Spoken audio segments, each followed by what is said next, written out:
Boston, 1909. A city of cobblestone streets, gas lamps, and the distant hum of horse-drawn carriages hid secrets in its old brick buildings.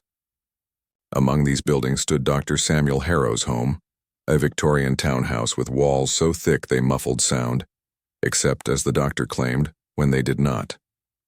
It began subtly, a whisper behind the plaster, faint enough to be dismissed as the house settling, or the imagination of a mind pushed to its limits.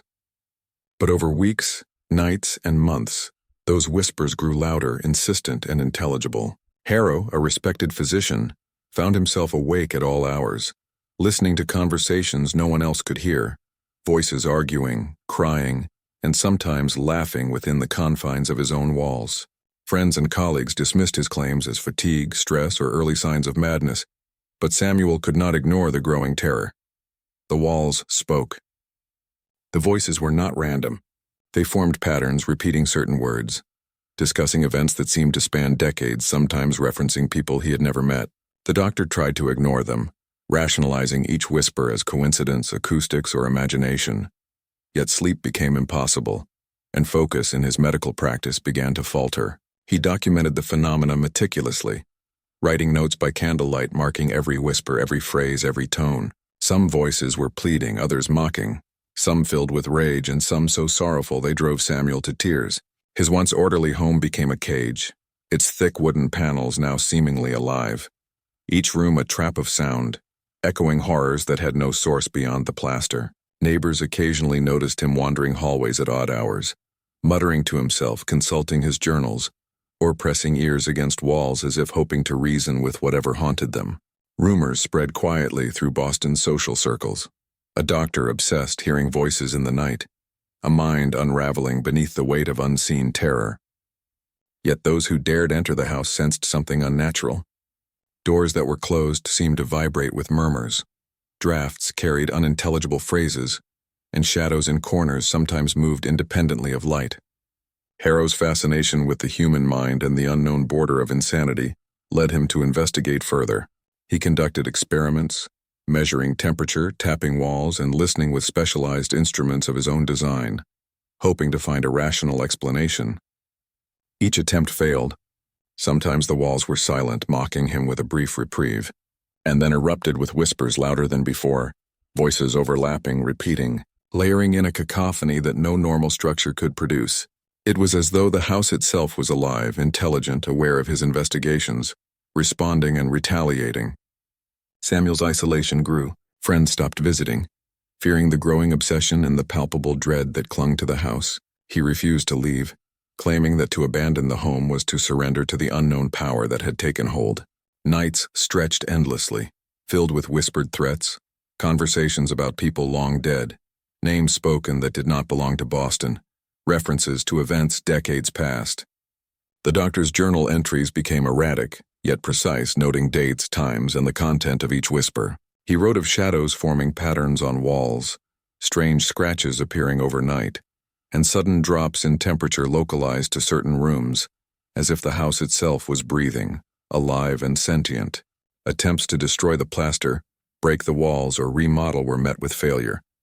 Tools broke inexplicably, materials vanished, and the voices intensified, mocking each act of resistance. Samuel realized that the house was more than haunted. It was aware and perhaps condemned him by design. The intensity of the phenomena escalated over months. Whispers became arguments, sometimes between male and female voices, sometimes in languages he could not understand, and sometimes repeating his own words back to him in distorted tones. Sleep deprivation warped his perception of time, making minutes feel like hours and hours like days. Harrow began to question whether the voices were limited to the walls or had infiltrated his mind itself. Every room, every corridor, every floorboard seemed to pulse with unseen activity, and the line between reality and delusion blurred. Visitors reported a palpable tension, a sense of being watched, and for those brave enough to step into the house, the air was thick, oppressive, and almost solid with fear. It was clear this was not merely a case of madness or acoustic phenomena. Some intelligence, some malevolent consciousness resided within the very structure of the home, condemning its occupant to a reality dictated by voices, shadows, and a presence beyond understanding. And so the stage was set. Dr. Samuel Harrow, respected, intelligent, and rational, found himself trapped in a silent war with the very walls meant to shelter him, condemned to endure the whispers, to document the unseen, and to face a haunting that would test the limits of his mind, his reason, and ultimately his humanity. Boston, 1909. The city hummed with industry. Horse-drawn carriages rattled along cobblestone streets, and gas lamps flickered against the fog that rolled off the harbor at night. Amid this bustling cityscape stood Dr. Samuel Harrow's Victorian townhouse, a 3-story structure built of thick red brick and aged timber. Its windows tall, and its walls layered with decades of plaster. On the exterior it seemed ordinary, almost elegant, blending seamlessly into its neighborhood of similar structures.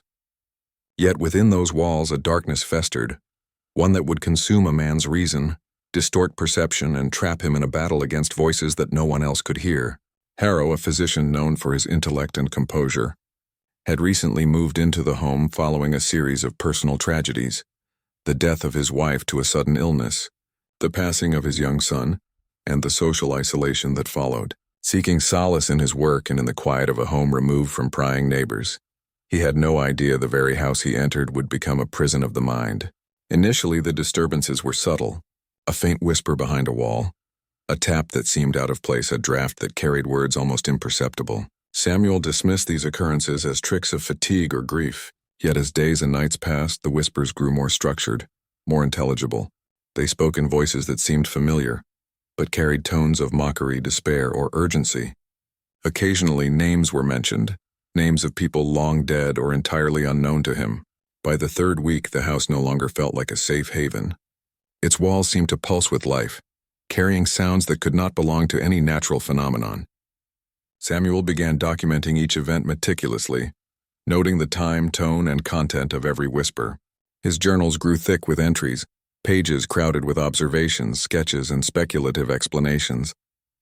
Friends who visited noticed the change in him. He walked hallways in the dead of night, listened intently at doors and walls, muttered to himself, and carried a growing tension in his shoulders and gaze. The local community began to whisper in turn. Rumors of a doctor driven mad by grief, obsessed with voices no one else could hear, spread quietly through Boston's streets and coffee houses. Neighbors claimed to see shadows moving oddly through the windows, silhouettes that seemed human but elongated, gestures jerky and unnatural. No one could confirm whether these observations were real or merely the product of Samuel's growing paranoia. As the whispers persisted, Samuel attempted rational investigations.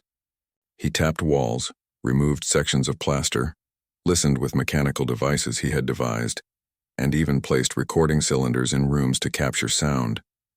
Every experiment failed to provide clarity. At times the walls would fall silent, offering brief respite, and then erupt again in layered voices, overlapping, arguing, crying, and laughing. The phenomena seemed responsive, as if the house were aware of his attempts to document or understand. Attempts to remodel or repair failed as well. Tools broke inexplicably, materials disappeared overnight, and the voices seemed to grow louder, mocking each act. Samuel's mental state began to deteriorate. He questioned whether he was hearing voices externally, or if they had invaded his mind directly. Sleep became impossible. Days blurred into nights, and the line between imagination and reality thinned to a dangerous point. He noticed patterns in the voices. Some repeated events of the city decades past. Some predicted minor happenings within his household, and others addressed him directly, commenting on his thoughts, fears, and private reflections. The intelligent nature of these sounds terrified him more than their content.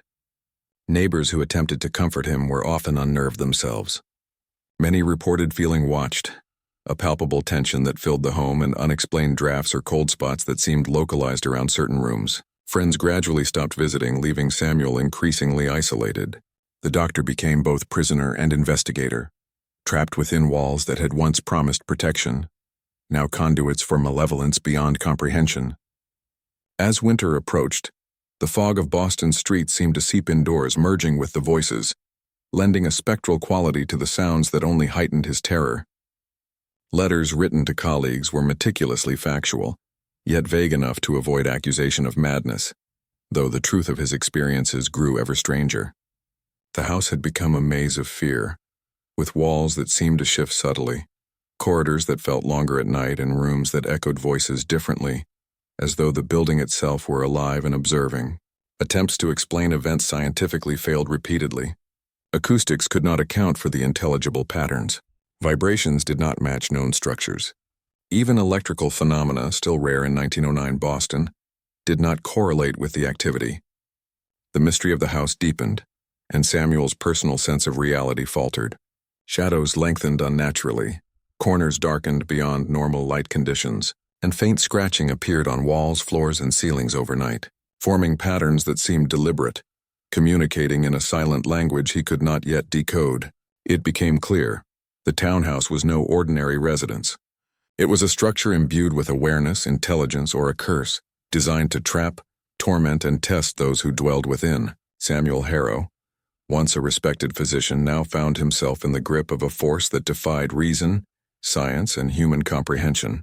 Each day brought escalating terror, each night a new layer of sound, shadow, and malevolent intent. The building, the whispers, and the shadows conspired against him, creating an environment where survival depended not only on courage, but on deciphering the motives of a consciousness that existed in the walls themselves.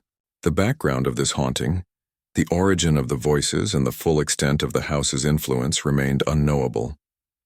Yet for Samuel, the Victorian townhouse in Boston had become a theater of relentless horror, a crucible for sanity, and a place where the line between life, death, and madness blurred endlessly. Weeks turned into months, and the whispers within Dr. Samuel Harrow's walls intensified, evolving from faint murmurs to complex, layered conversations that seemed aware of his every thought. The doctor's nights became exercises in endurance, each hour stretching endlessly as voices bickered, cried, or whispered commands. Samuel attempted to ignore them, focusing on his medical practice and the minutiae of daily life. Yet the walls refused to grant peace. Shadows began to manifest in ways that defied explanation. Corners darkened beyond natural light, silhouettes elongated unnaturally, and occasional movements mimicked his own, as if the house were testing him, copying his actions to unsettle his mind. Objects within the home began to shift subtly. Chairs moved, papers rearranged, and personal items vanished only to reappear in impossible locations. Samuel documented each event, growing meticulous and obsessive, aware that any lapse might allow the house to claim more than his sanity. Friends and colleagues noticed changes in him. The sharp intellect that had once characterized his practice now overshadowed by a frantic intensity, eyes darting to walls as if expecting to catch a hidden threat, hands trembling when alone, and speech punctuated by sudden stops and glances toward empty rooms. Attempts to rationalize the events failed. Each explanation, structural anomalies, air currents, hallucinations, fell short as the voices continued with a precision and coherence that no physical phenomenon could produce. Sometimes the whispers repeated his own words before he had even spoken them aloud. Other times they predicted actions, revealing knowledge that could only have existed in his mind. The rising tension became physical. Samuel's health deteriorated. Sleep deprivation led to fatigue, hallucinations merged with reality, and paranoia deepened. The house's walls seemed to breathe with him, contracting and expanding subtly, creating auditory distortions that made rooms seem alive. Occasionally, Harrow would hear footsteps following him, yet when he turned, corridors lay empty. Cold spots emerged in specific areas, localized yet intense, sending shivers through his body that no coat or fire could dispel. The voices themselves became increasingly sinister. Pleading tones shifted to anger, playful mimics to cruel taunts. The house spoke of secrets, sins, and judgments, sometimes referencing people long dead or events Samuel had never experienced. On several occasions, he recorded phrases repeated verbatim from the past, as though the walls remembered decades of human interaction, absorbing sound and replaying it with malicious intent. Visitors who dared enter were unnerved almost immediately. Friends reported feelings of oppression, the sensation of being watched, sudden chills, and whispers so faint they questioned their own hearing. Shadows seemed to flicker independently of light, corners bent perception, and some claimed objects subtly shifted positions when they were not looking. Samuel's isolation intensified. Many stopped visiting, leaving him alone to confront the mounting horror. The house, once a place of refuge, had become an entity, a sentient force that required observation, compliance, and endurance to survive. Harrow attempted communication with the voices, speaking aloud, asking questions, demanding explanation, yet the responses were cryptic, contradictory, or maddeningly personal. Sometimes the house mimicked his voice, repeating his own words in distorted tones, layering them over new phrases that seemed designed to confuse and unnerve. As months passed, the doctor noticed patterns in the activity. The voices peaked during specific hours, usually late at night, coinciding with the quiet of the city and the isolation of the home. Shadows followed precise movements, and cold spots emerged with predictability, almost as if the house had internal rhythms and rules. Samuel attempted to chart these patterns, marking maps of rooms, noting times, and correlating them with phrases or sounds. Yet each solution seemed temporary. The house adapted, circumventing his understanding, keeping him perpetually off balance. The rising tension became unbearable. Harrow would pace hallways for hours, pressing ears to walls, trying to discern the origin of the whispers, yet each effort ended in frustration.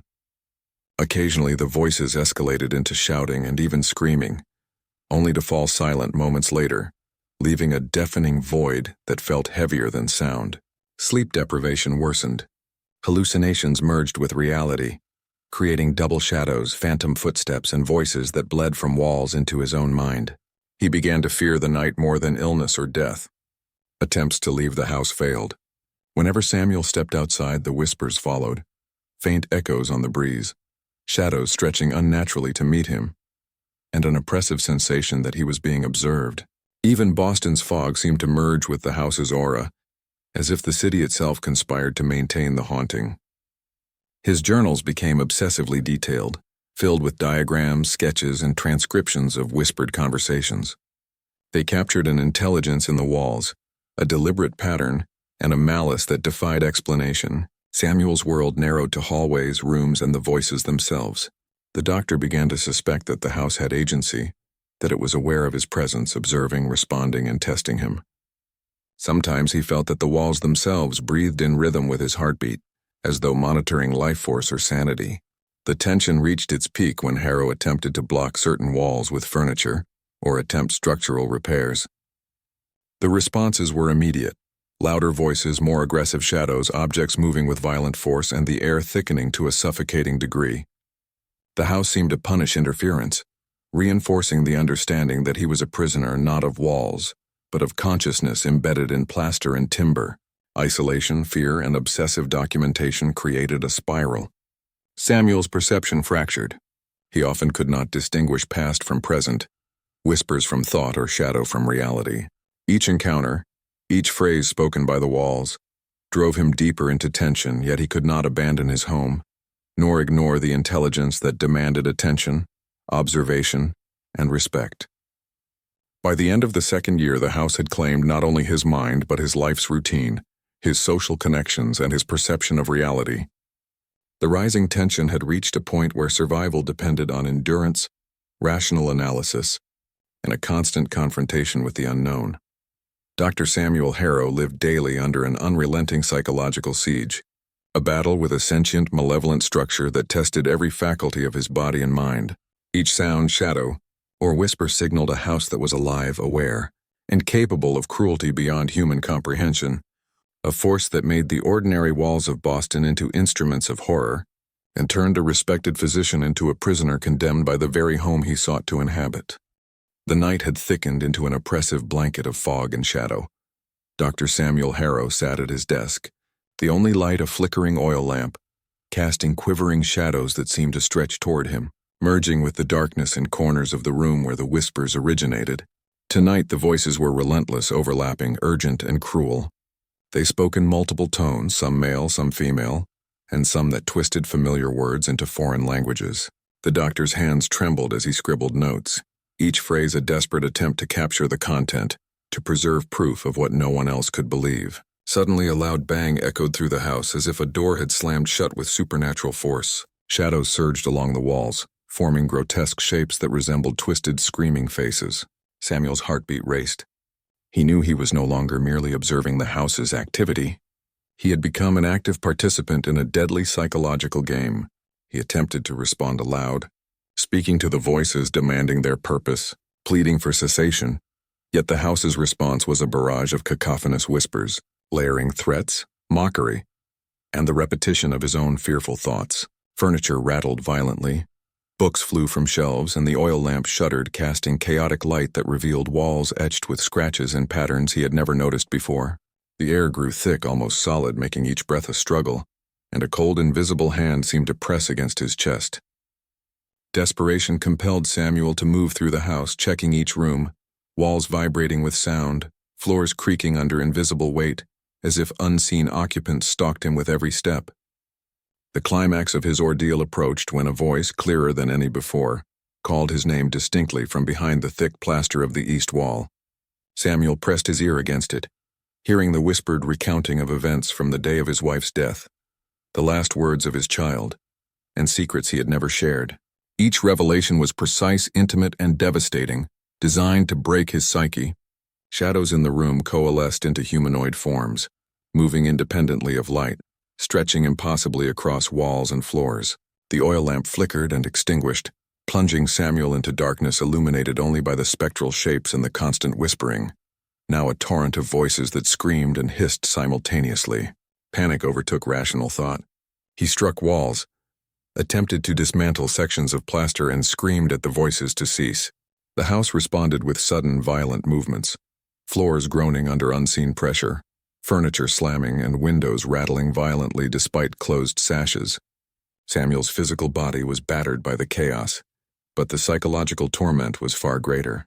Whispers became intelligible threats, recounting transgressions, fabricating sins, and predicting actions Samuel had not yet committed. The line between the walls and his mind blurred entirely. It was here, in this climactic moment, that Samuel realized he had entered a battle with a sentient, malevolent force, one that had been preparing him, studying him, and now sought to consume him wholly. He attempted to flee to the front door, but the house resisted. Hallways seemed longer, corners shifted subtly, and doors led back into rooms he had just left. Time itself seemed distorted. Minutes stretched into hours, and hours folded upon each other, the fog from the city streets seeping into the very air he breathed. Shadows crowded him, voices intensified, and a cold presence enveloped his body as if the walls themselves had become flesh and bone, pressing, observing, punishing. In a desperate act, Samuel climbed the staircase to the attic, hoping elevation might grant clarity or escape. The voices followed, echoing from beneath the floors, through the ceilings, and even from the air itself. Here in the attic, the intensity reached its apex. Shadows swirled violently, forming grotesque visages of his wife, child, and himself, while the whispers recounted their last moments with sinister accuracy. Each revelation tore at his mind, his memories, and his sense of self. Samuel tried to record everything in his journal, yet each phrase he wrote seemed to be repeated aloud in mocking tones, as if the house observed his efforts and mocked them simultaneously. Exhaustion and terror pushed him to the edge of consciousness. His hands bled from scratching the walls, his voice hoarse from shouting, his body trembling uncontrollably. Yet the house's onslaught did not relent. Every attempt to flee, to fight, or to ignore the presence failed. The climax of his ordeal was not a single event, but a crescendo of psychological assault, shadows and whispers that tore at the fabric of reality itself. Samuel recognized a terrifying truth. The house had not only observed his life but anticipated his reactions, manipulated his perceptions, and now sought to collapse the boundaries between mind and environment entirely. In this moment, the climax was complete. The doctor stood surrounded by the sentient architecture of horror, the voices knowing every thought, the shadows mirroring his terror, and the walls themselves alive, breathing, watching, and condemning. He was no longer merely Samuel Harrow. He was a participant in a narrative controlled by the house, trapped in a labyrinth of sound, shadow, and psychological torment that had no end in sight. The attic became a theater of unimaginable horror. Light and dark collided. Whispers overlapped and shadows danced in chaotic, almost sentient movements responding to every instinct, every fear, every heartbeat. Samuel's rational mind shattered under the weight of observation and assault. The house, the whispers, and the shadows merged into a single omnipresent entity, a consciousness whose design was cruel, meticulous, and eternal. The climax concluded not with resolution but with utter subjugation. Samuel Harrow, the intelligent and rational physician, now entirely subject to a sentient, malevolent force that had claimed the house, the walls, and his sanity.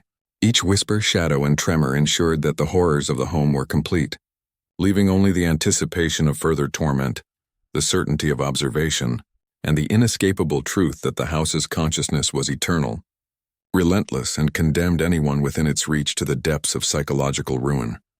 The first light of morning revealed nothing of the previous night's horrors, yet the air inside Dr. Samuel Harrow's townhouse remained heavy, charged with a palpable tension that seemed to linger in every corner. The oil lamps no longer flickered, yet shadows clung stubbornly to walls, darkened corners, and ceiling beams, as if the house itself had absorbed the events of the night and refused to release them. Samuel sat hunched over his journal, pages filled with frantic notes, sketches of patterns in the plaster, and transcriptions of the whispers that had tormented him.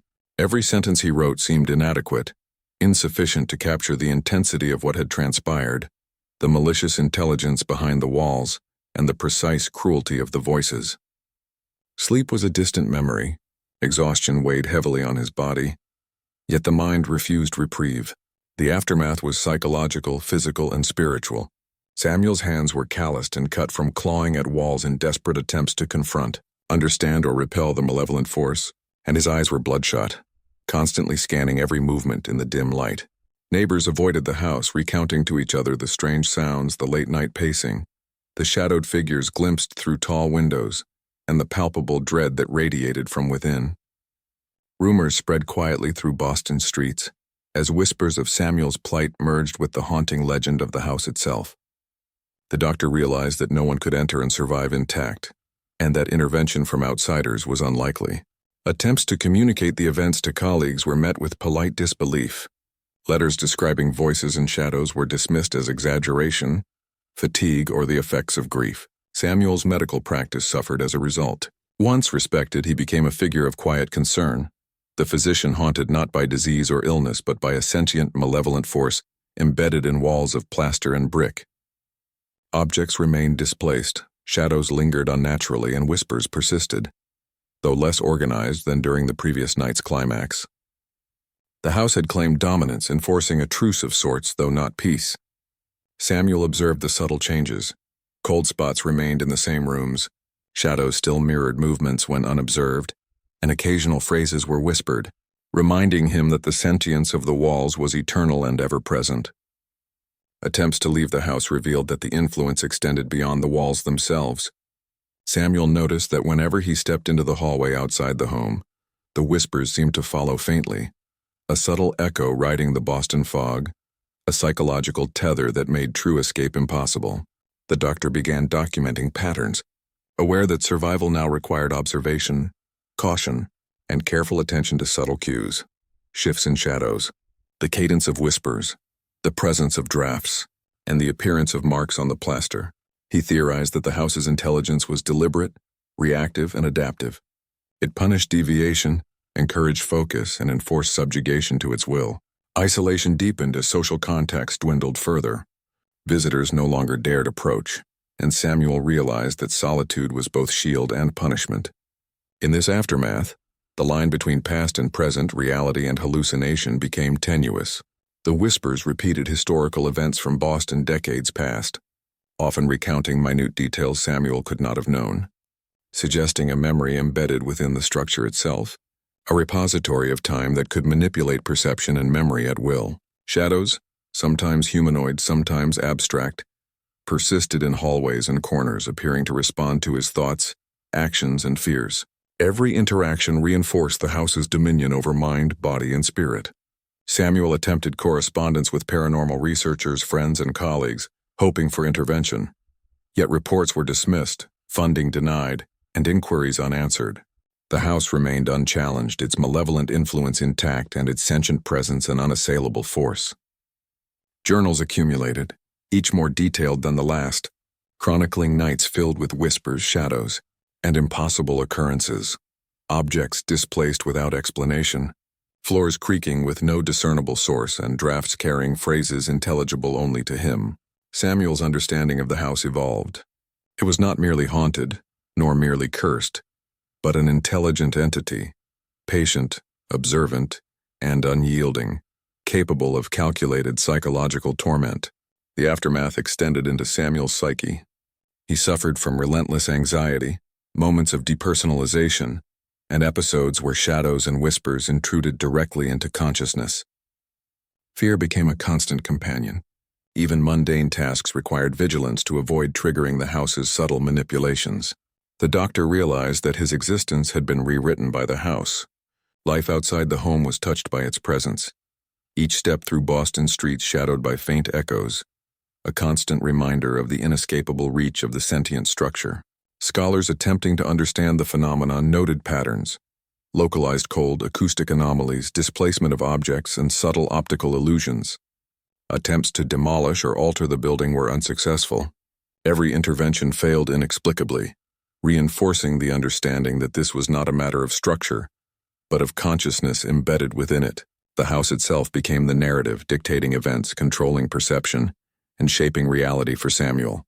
The culmination of these events, the climax of horror, had left a residue of power, tension, and dread that persisted indefinitely. The doctor, forever changed, documented every phenomenon with clinical precision, yet the cumulative weight of observation, exhaustion, and terror left him trembling, anxious, and perpetually vigilant.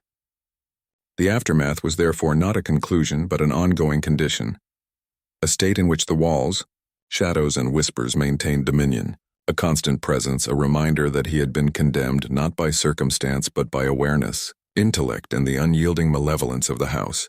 Every creak, every murmur, every subtle shadow was a testament to the intelligence that had orchestrated the climax. Samuel Harrow's life became a continuous negotiation with the impossible. Coexistence with a sentient structure, preservation of sanity amidst relentless observation, and the gradual acceptance that escape was neither probable nor permanent. Over time, the city of Boston continued unaware of the full horror contained within the Victorian townhouse. Its residents regarded Samuel with a mixture of pity and quiet fear, whispering about the doctor who spoke to walls, who paced hallways at odd hours, and who kept detailed journals that chronicled events no human could survive. The aftermath, therefore, was both external and internal. The city's ignorance contrasted with Samuel's intimate knowledge of the malevolent presence, while his mind remained a battlefield, oscillating between understanding, terror, and resignation. Ultimately, the aftermath cemented the house's dominion. The sentient structure had survived, endured, and asserted control over its inhabitant. Samuel Harrow, once a man of reason and intelligence, had become a chronicler of terror, living proof that certain forces, certain entities, and certain locations are beyond human comprehension, leaving aftermaths that are perpetual, inescapable, and eternally haunted. The house on Tremont Street remained an enigma, its malevolence extending beyond explanation, rational thought, or scientific analysis. Dr. Samuel Harrow had documented every nuance of the phenomena: the whispers, shadows, drafts, objects moving inexplicably, but no record, experiment, or theory could provide definitive answers. Mystery surrounded the townhouse as tightly as its brick walls enclosed Samuel's torment. Locals whispered that the building had a memory, a sentience that persisted for decades, capturing the fears, sorrows, and secrets of those who dwelled within. Some claimed that previous owners had suffered similar fates, descending into madness or disappearing without explanation. Historical records revealed fragments of these stories, obscure entries noting occupants who ceased correspondence, vanished inexplicably, or were found in states of irrational fear. Yet official explanations were absent. The city archives offered no concrete reasoning, only gaps filled with speculation and rumor. Samuel realized that conventional science could not account for the townhouse's intelligence. Acoustic studies could not explain voices repeating with intricate patterns, nor could architecture justify shadows that moved independently of light sources.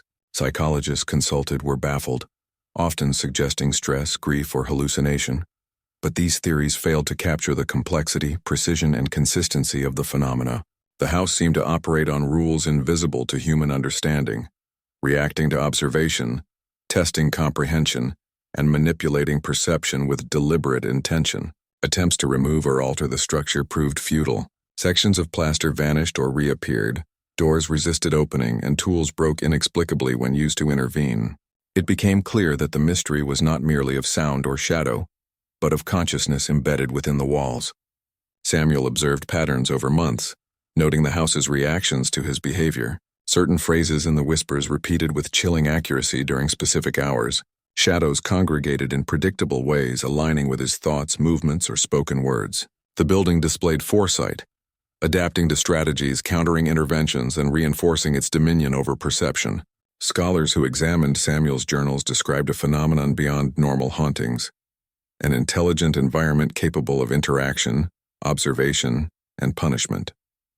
The origin of this intelligence remained unknowable. Some speculated that the materials of the house had absorbed centuries of human activity, memories, and emotion, coalescing into a sentient force. Others proposed a curse, a deliberate enchantment placed upon the structure, though no historical records confirmed such intent. Despite these theories, the mystery persisted, its contours shifting, defying any final explanation. Samuel's personal experience further complicated understanding. He occasionally glimpsed figures in mirrors or shadowed hallways that appeared human but distorted. Features unrecognizable, yet disturbingly familiar. Whispers spoke of events yet to occur, mistakes he had not made, and secrets of people he had never known. The predictive nature of these occurrences suggested a consciousness with temporal awareness, or at least the perception of past, present, and future, in ways that humans could not comprehend. Attempts to communicate with external authorities yielded no resolution. Investigators, skeptics, and paranormal researchers visited briefly, often departing unnerved, leaving Samuel alone to continue chronicling the house's mysteries. He documented everything meticulously, aware that future generations might study his journals, seeking understanding that he himself could not achieve. Objects continued to move, shadows persisted, and voices remained omnipresent. Cold spots, drafts, and faint, untraceable smells reinforced the reality of a conscious presence. Occasionally, phrases emerged that referenced Boston's distant history, events long before Samuel's birth, and even the deaths of previous occupants, suggesting a memory embedded in the structure beyond the individual consciousness of the house's current inhabitant. Local lore grew around the property. Children whispered of the talking walls. Neighbors avoided the street after dusk, and the house itself became a landmark of terror. Samuel occasionally invited visitors, yet most fled in fear, claiming that the very air seemed to press upon them, that whispers followed even into the street, and that shadows lingered in ways that defied explanation. He became both curator and prisoner, trapped in a mystery that had no apparent solution. The house's intelligence remained adaptive and patient.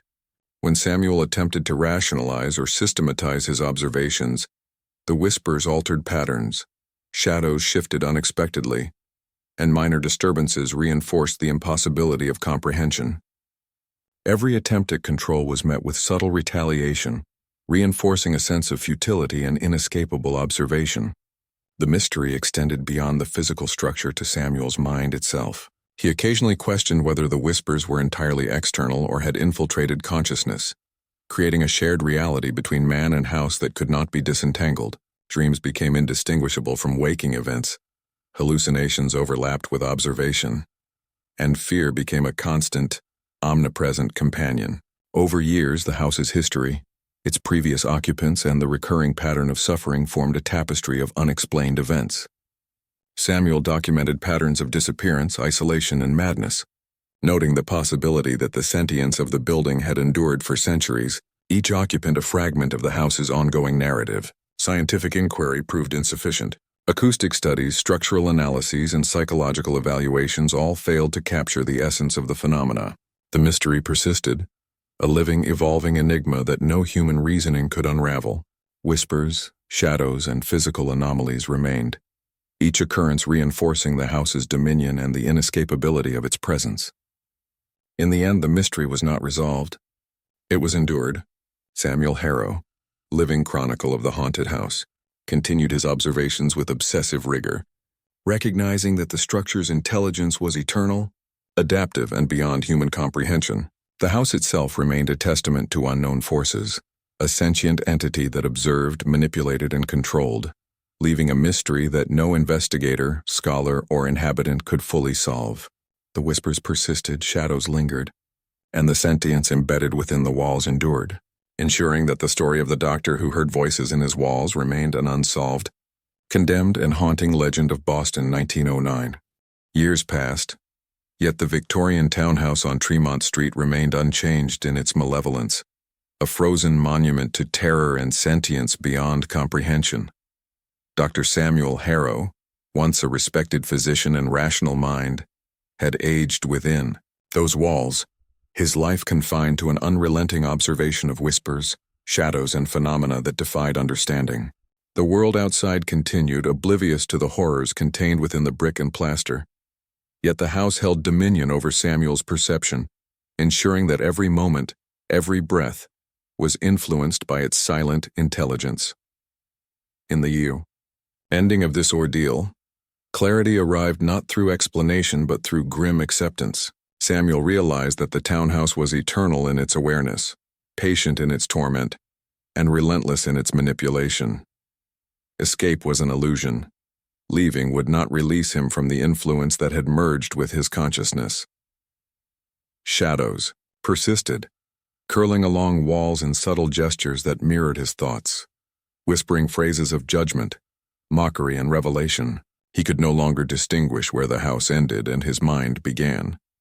Sleep became a fragmented, fleeting state, invaded by dreams indistinguishable from reality, echoing the whispers of the previous night, replaying tragedies from decades past and presenting scenarios yet to occur with unnerving accuracy. Friends and colleagues had vanished from his life, either deterred by the house's reputation or unable to comprehend the depth of Samuel's confinement.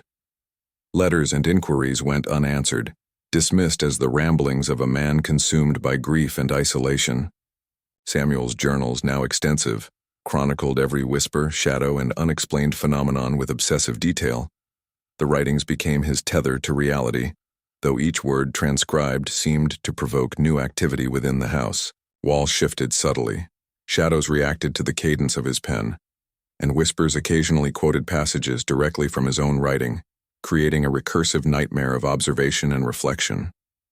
The doctor's health deteriorated under the weight of sustained fear, sleep deprivation, and mental strain. Cold spots persisted in every room. Drafts carried unintelligible murmurs, and objects occasionally moved without explanation. The house exerted a constant psychological pressure, its sentience adaptive and patient, reinforcing Samuel's sense of imprisonment. Attempts to rationalize or confront the structure proved futile. Experiments with sound observation and environmental manipulation failed to produce clarity. Each intervention was met with resistance, subtle or violent, ensuring that the house remained dominant. Samuel began to refer to it as a conscious entity, one whose motives were inscrutable, intelligence unfathomable, and endurance absolute. Over time, the whispers evolved further. They began to recount not only past events, but also possibilities, fears, and potential actions Samuel might take, demonstrating a prescient understanding of thought and intent. Shadows mirrored his movements, occasionally twisting into grotesque representations of people he had loved and lost, a cruel reinforcement of his isolation. The ending of his ordeal was not marked by dramatic confrontation, but by a slow, relentless immersion into the house's dominion. Samuel's identity became intertwined with the sentient structure. His body inhabited the rooms, his mind processed the whispers, and his soul absorbed the relentless scrutiny of walls that observed, judged, and manipulated. He came to understand that survival was not measured by escape but by endurance, observation, and the preservation of fragmented rationality amidst an environment that defied all comprehension. The mystery of the house remained intact. No record existed of its creation, its sentience, or its origin, yet its effects were undeniable. Past occupants, long vanished or lost to history, hinted at a recurring pattern of entrapment, obsession, and madness. Samuel became the latest chronicler in a lineage of those ensnared, a living testament to the house's inescapable influence. Shadows and whispers continued indefinitely, their presence a constant reminder of the boundaries between life, sanity, and an intelligence that was both invisible and omnipresent.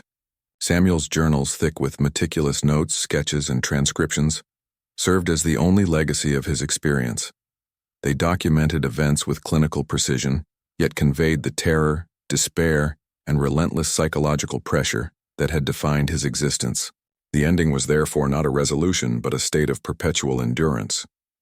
Samuel Harrow remained in the house, aware, observing, and documenting, yet never free. The Victorian townhouse had achieved its purpose: to assert dominance, to maintain observation, and to integrate its occupant into a cycle of fear, awareness, and whispered torment. Even when Boston's fog rolled thick across the streets, the house's presence was impenetrable, its sentience unyielding. Samuel, confined, haunted, and chronically vigilant, had accepted a reality dictated by an intelligent, malevolent architecture that transcended ordinary comprehension. In the final reflection, the house remained unchanged, shadows lingered, whispers persisted, and the Victorian walls retained their silent, eternal judgment. Samuel Harrow, the doctor who had sought reason, understanding, and refuge, had become a permanent participant in the house's living narrative. The ending, therefore, was tragic, haunting, and absolute. A man consumed not by disease, not by human adversary, but by a structure of sentient terror that endured beyond memory, beyond science, and beyond escape, leaving only whispers, shadows, and the chilling certainty that some horrors are eternal.